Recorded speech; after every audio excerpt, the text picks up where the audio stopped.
nervous. Very, very dreadfully nervous I had been and am. But why will you say that I am mad?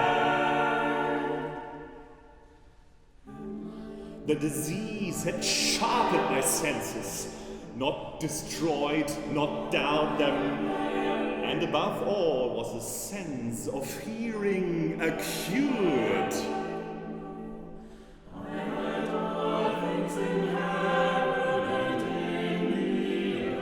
I heard many things in hell.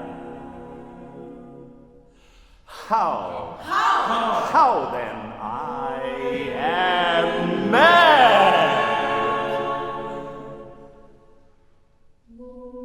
Hearken and observe how healthily, how calmly I can tell you the whole story. It is impossible to say how first the idea entered my brain, but once conceived, it haunted me day and night. Object there was none, passion there was none. I loved the old man. He had never wronged me. He has never given me insult. For his gold I had no desire. I think it was his eye. Yes, it was this. One of his eyes resembled that of a vulture, a pale blue eye with a film over it. Whenever it fell upon me, my blood ran cold, and so by degrees, very gradually, I made up my mind to take the life of the old man, and thus rid myself of the eye. Forever! Now, this is the point. You fancy me mad. Madmen know nothing. But you should have seen me. You should have seen how wisely I proceeded. With what caution, with what foresight, with what dissimulation I went to work. I was never kinder to thee, old man, than during the whole week before I killed him.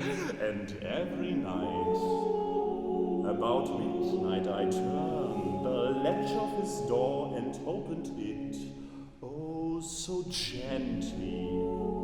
And then when I had made an opening sufficient for my head, I put in a dark lantern. All closed so that no line showed out. And then I thrust in my head. Oh, you would have loved to see how cunningly I thrust it in. I moved it slowly, very, very slowly, so that I might not disturb the old man's sleep. It took me an hour to place my whole head within the opening so far that I could see him as he lay upon his bed.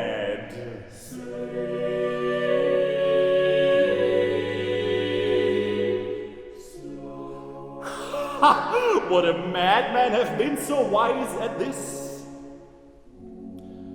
And then, when my head was well in the room, I undid the lantern cautiously. Oh, so cautiously. Cautiously, for the hinges creaked. I undid it just so much that a single thin ray fell upon the vulture.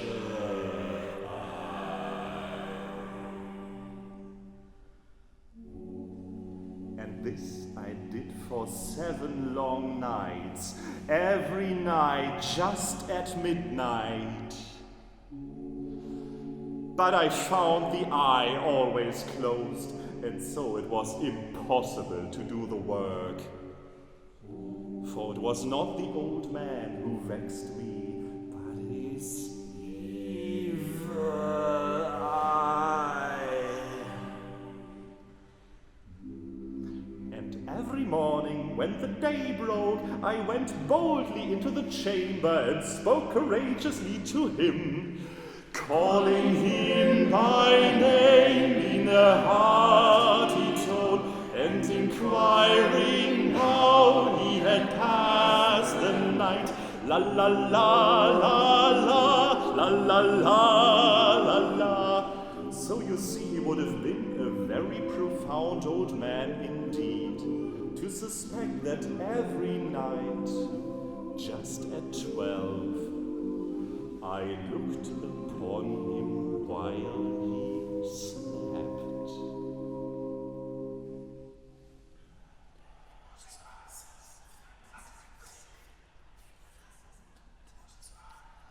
Upon the 8th night, I was more than usually cautious in opening the door.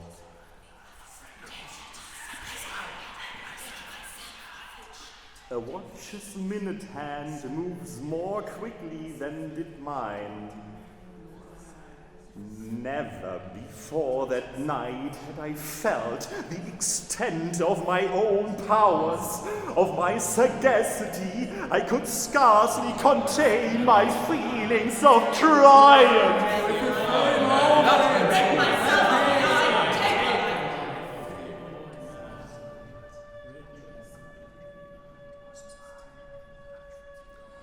To think that there I was, opening the door little by little, and he not even to dream of my secret deeds or thoughts.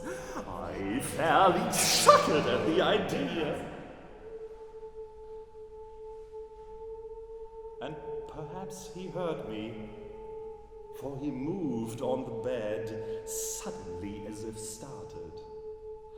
Now, you may think that I drew back, but no!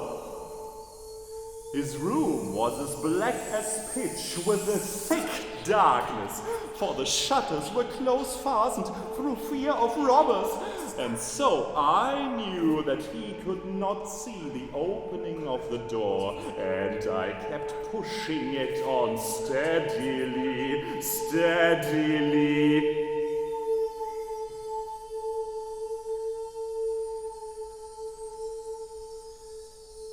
My head in and was about to open the lantern when my thumb slipped upon the tin fastening, and the old man sprang up in the bed, crying out, "Who's there?"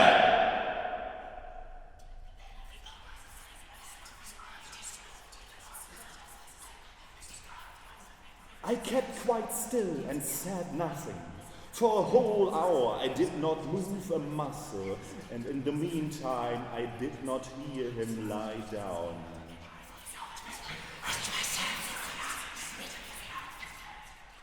He was still sitting up in the bed listening, just as I have done, night after night, hearkening to the death watchers in the wall.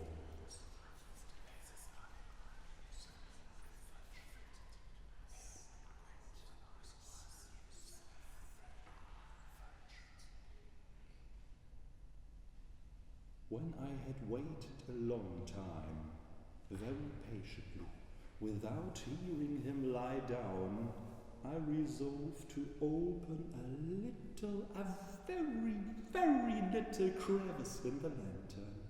So I opened it. You cannot imagine how stealthily, until at length a single dim ray, like the thread of the spider, shot from out the crevice and full upon the vulture eye. It was open. It was open!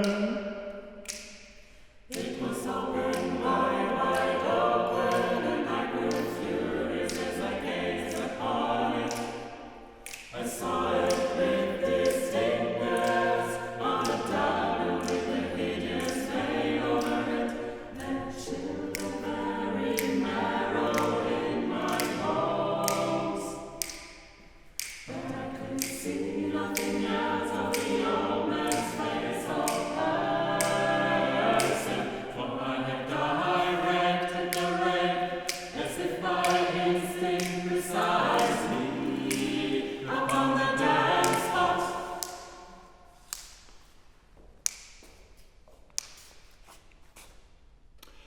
And now, have I not told you that what you mistake for madness is but over acuteness of the senses?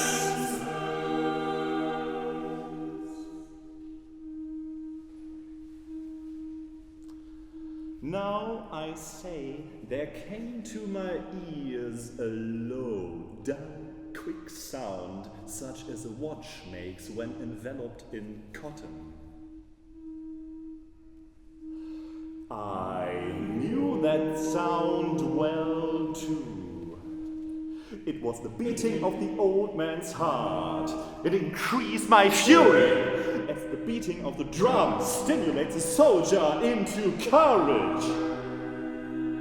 But even yet I refrained and kept still. I scarcely breathed. I held the lantern motionless. I tried how steadily I could maintain the ray upon the eye. Meantime, the hellish tattoo of the heart increased. It grew quicker and quicker, quicker and quicker and quicker and quicker and quicker and quicker and quicker and quicker, louder and louder and louder and louder and louder and louder and louder every instant. The old man's terror must have been extreme. And now a new anxiety seized me. The sound will be heard by a neighbor.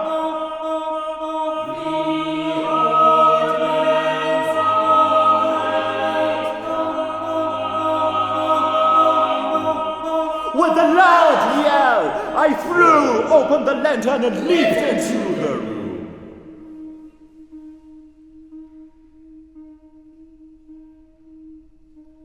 He shrieked once only. In an instant, I dragged him to the floor and pulled the heavy bed over him. I then smiled gaily to find the deed so far done, but for many minutes the heart bet on with a muffled sound.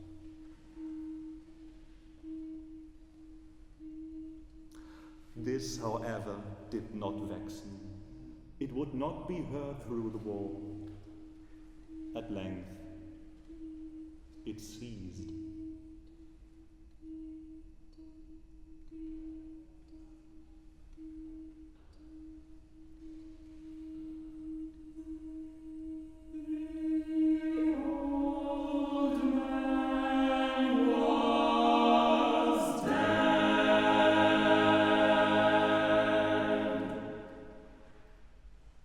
I removed the bed and examined the corpse.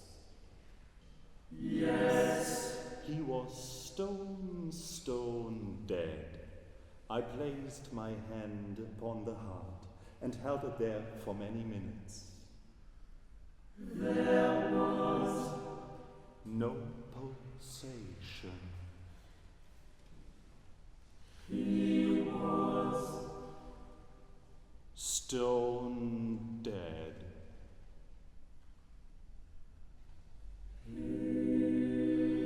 His eye would trouble me